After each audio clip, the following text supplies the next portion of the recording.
Get ready for the dictation. Dictation will start in 5 seconds. Start.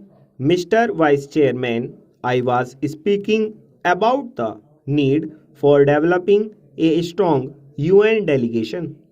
I wish that the Honorable Prime Minister would give his attention to this aspect of the matter, particularly in view of the fact that in the next decade or two, politics all over the world would take on a complex character, and it is necessary that men are trained from now on for taking part in international affairs.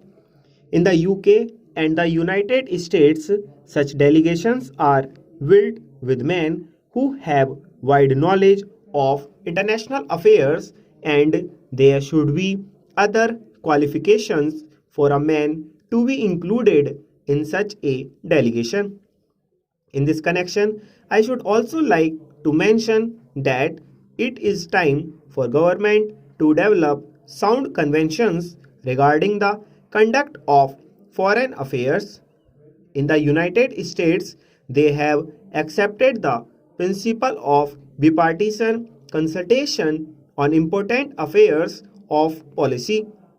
For example, when President Kennedy stood for election, President Eisenhower, even during the period of the conduct of the campaign of President Kennedy, kept him informed about major developments in foreign affairs.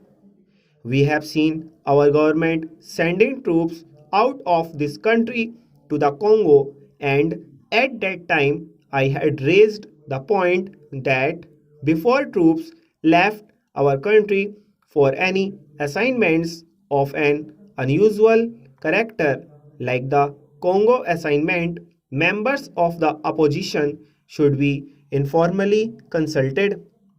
There will be no question of any leakage of information whatever if leaders in the opposition are consulted on important aspects of foreign policy.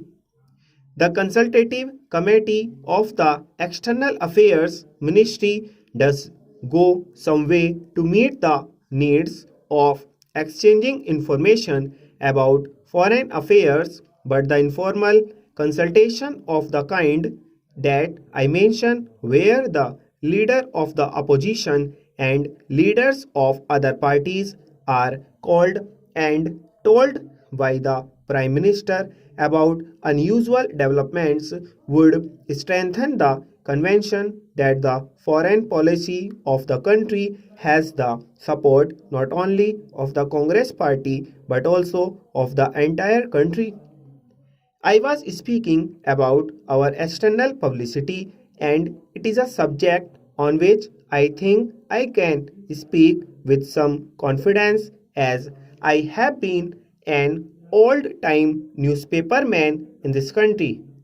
The material which is sent out to foreign countries is extremely scrappy and useless. There is included in these messages some statement of what this minister was saying somewhere. Stop.